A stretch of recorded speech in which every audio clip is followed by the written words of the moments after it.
pense que je vais vous endormir, parce que moi, je suis un peu endormie aussi. C'est de propos, n'est-ce pas? Bon. Donc, vous avez beaucoup entendu parler sûrement de sommeil. Voilà.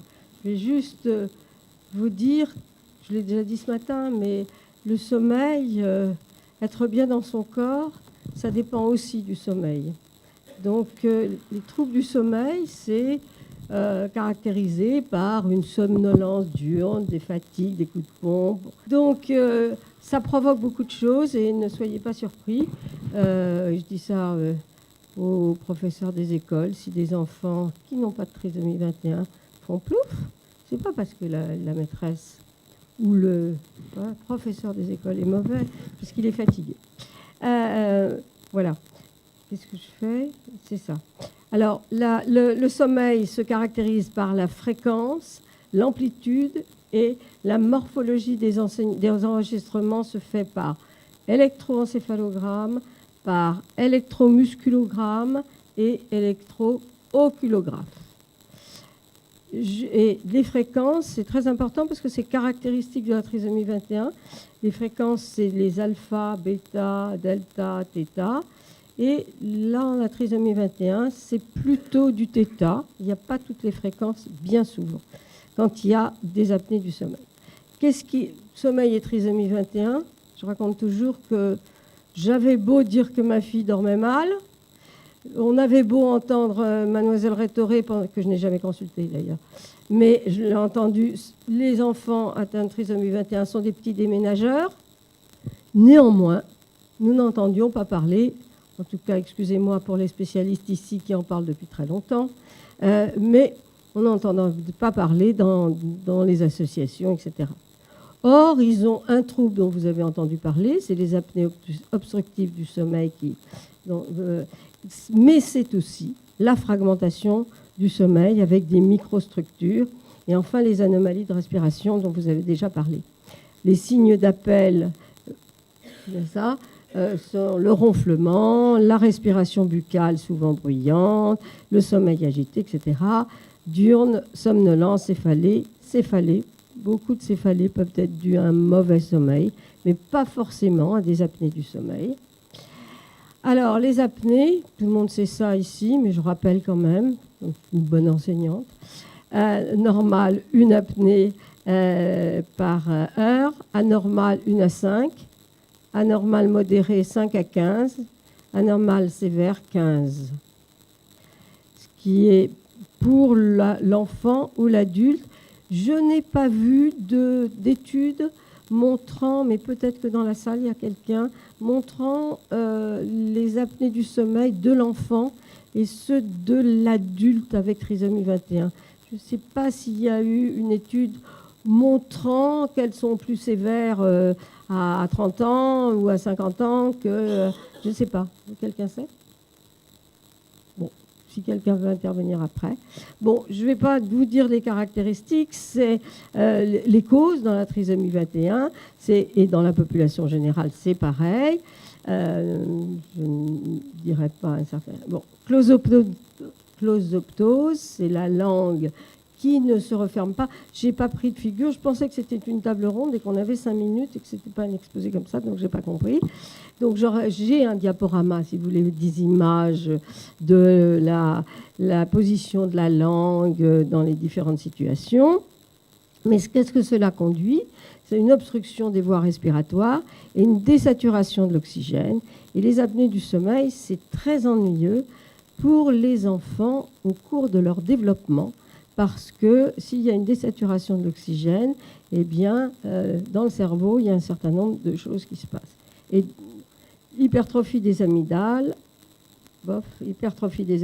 et des végétations.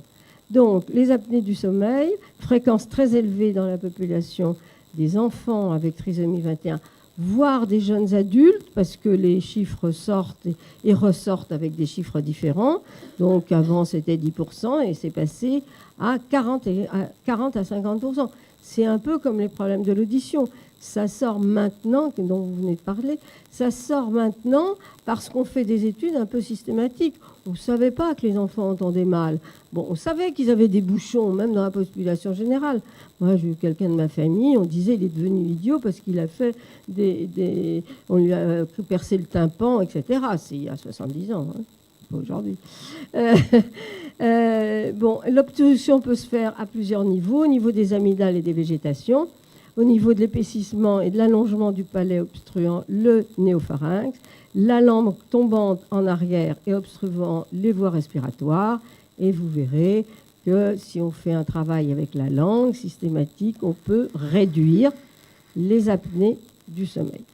La présence des apnées dans la population avec T21 induit une augmentation significative des basses et des très basses fréquences, θ et du rythme cardiaque. Il y avait une étude. Alors, sur le plan cognitif, bon, vous savez tout ça. Sur le plan comportemental, refus d'aller se coucher, hyperactivité, impulsion, etc.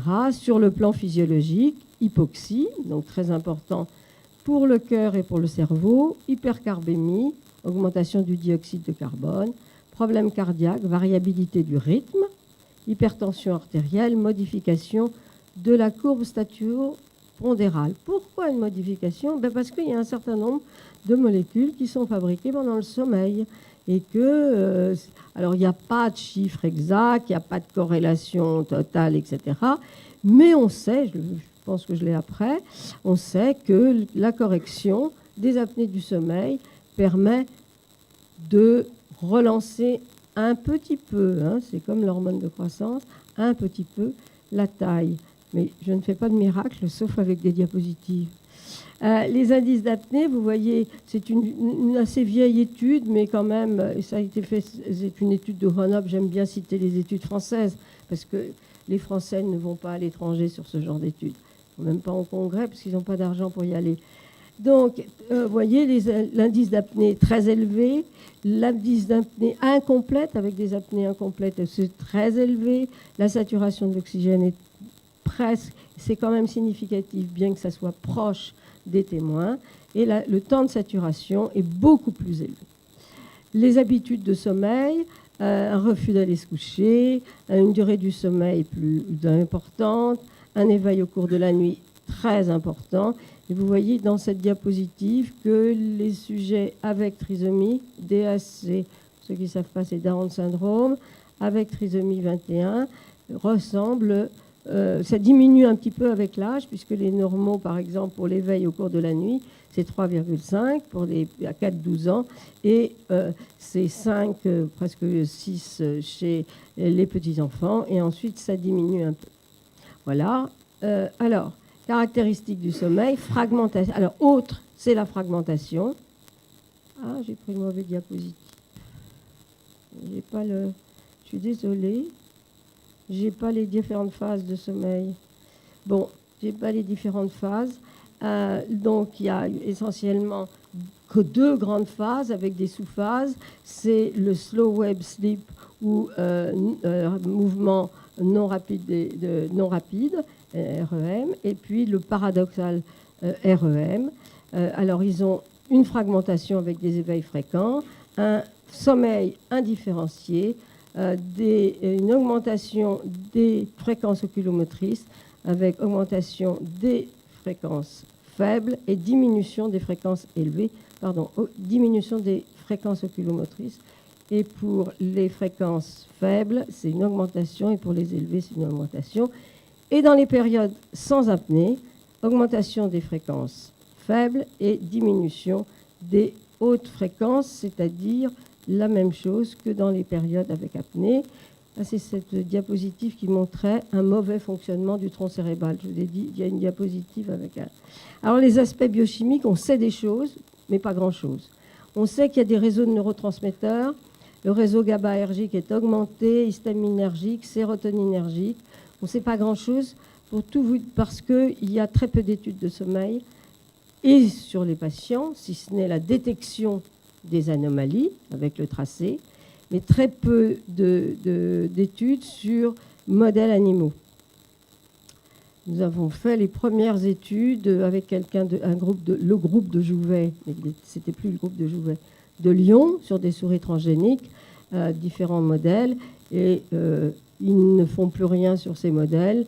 Et l'étudiant, comme beaucoup d'étudiants qui ont travaillé sur la trisomie 21, se sont installés aux États-Unis où ils ont été fort bien accueillis, n'est-ce pas?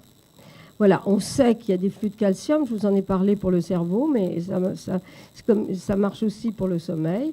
Et puis le cholestérol, il semblerait qu'il y ait et il y a des gènes qui sont plus ou moins impliqués. Nous avons fait une étude qu'on n'a pas publiée sur des souris qui surexpriment le gène DIRCA et qu'on a donc des souris qui surexpriment et qui ont été traitées par le GCG, et on a vu des modifications et un rétablissement à la normale, mais on n'avait pas assez de souris, et puis on n'a pas eu assez d'argent, et puis. Voilà. Alors, les outils de mesure, vous savez sans doute pour certains dont les enfants ou les jeunes adultes plus vieux ont été enregistrés, polysomnographie.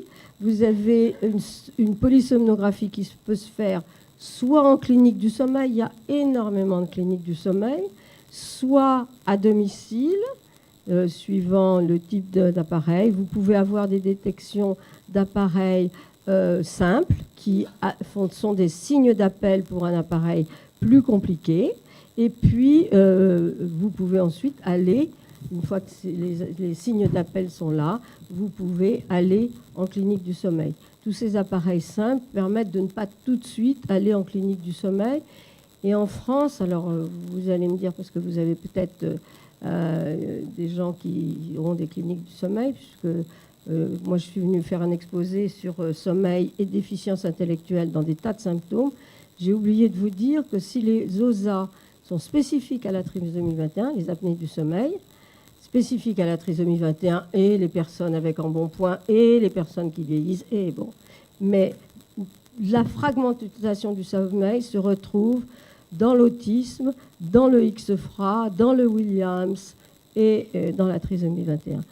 Pas la fragmentation du sommeil, c'est vraiment quelque chose d'important sur lequel personne ne travaille.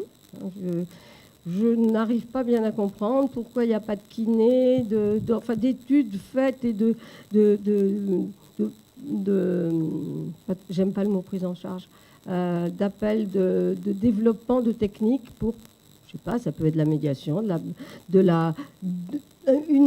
du yoga, je sais pas, j'y connais rien, j'en fais pas moi-même, je dors très bien. Mais je n'arrive pas à comprendre pourquoi c'est pas pris en compte, étant donné que ça concerne tant de gens. Voilà. Alors, il y a eu des études, je vais vous parler de le séismographe moins invasif. Il y a eu une étude de Bénédicte de Fréminville qui a montré que 60 adultes et 60 enfants de plus de 2 ans, elle n'a pas encore sorti, je crois, à ma connaissance, en tout cas, je n'ai pas vu d'article, montrant que de prendre en charge par appareil PAP permet d'améliorer le sommeil et les OSA. Donc ce projet, la sismocardiographie au service du sommeil, c'est un appareil qui enregistre en même temps un certain nombre de paramètres biologiques et physiologiques, pas seulement les phases du sommeil, etc., qu'elle met au point avec, dans le laboratoire de Papin, je ne sais pas son prénom, à Grenoble. Et nous avons soutenu ce travail parce qu'il permet pour la première fois de corréler un certain nombre de paramètres biologiques. Il ne suffit pas de dire j'ai des apnées du sommeil ou un sommeil fragmenté, il faut voir si ça a des répercussions. Si ça n'en a pas, c'est... Voilà. Alors, parce qu'il semblerait, elle a fait beaucoup de travaux sur le système nerveux autonome. Et donc, il semblerait qu'il y ait, c'est à peu près prouvé, qu'il y a des anomalies du système nerveux autonome en liaison avec les apnées du sommeil. Et puis de faire un bilan cardiovasculaire au cours du sommeil pour éventuellement identifier une dysautonomie. C'est en cours. Voilà, facteur prédictif. Donc, cette diapo est un peu compliquée, mais elle permet de montrer un certain nombre de choses, en particulier les facteurs taille, poids, la biologie, l'activité physique, etc. Et elle vous fait un appel à volontaires pour tester son nouvel appareil qui est au laboratoire ou en ambulatoire. Les interventions, c'est la chirurgie des amygdales, mais ça ne marche pas très bien pour les personnes avec trisomie 21. Ça marche à 90% pour les autres, mais pas dans le cas et on ne sait pas pourquoi. L'expansion mandibulaire, il semblerait, vous êtes là, il semblerait que les dentistes sont là, que ça ne soit pas très bon, je ne sais pas. Je ne peux pas me prononcer, j'ai l'expérience pour ma fille, mais c'est pas top. Mais il semblerait, sur des larges cohortes, que ça ne soit pas très bien. Je croyais que c'était très bien. Ventilation non invasive, donc c'est pression positive, l'appareil que vous connaissez. Alors, la stimulation transcarnienne, je vous en ai parlé, il semblerait que ça soit bon pour le sommeil. Et puis l'évaluation des neurotransmetteurs, c'est quelque chose que je viens d'entendre. C'est un médecin qui s'appelle Sotko à Boston et qui a beaucoup travaillé depuis très longtemps sur les personnes qui ont une clinique de trisomie 21. Et il y a un certain nombre de marqueurs. Malheureusement, il ne l'a pas encore publié. Non, il l'a publié et je n'ai pas pu avoir accès à l'article pour vous dire quel marqueur. Mais il semblerait, il doit encore affiner son travail, mais ça serait formidable d'avoir des marqueurs dans l'urine des problèmes de sommeil. Voilà, les résultats clairs pour les gens pour les personnes avec trisomie 21 qui ont des apnées du sommeil, la présence, la possibilité avec PAP donne des améliorations du bien-être général et des apprentissages cognitifs et c'est fini. Voilà. Et la mélatonine, c'est passé à la trappe et je ne sais pas pourquoi. C'est passé pas dans mon diaporama, c'est passé dans mon diaporama parce que ce qui est fait sur les souris n'a pas l'air de donner d'écho chez les personnes, et toutes personnes confondues. Voilà. Merci Madame London.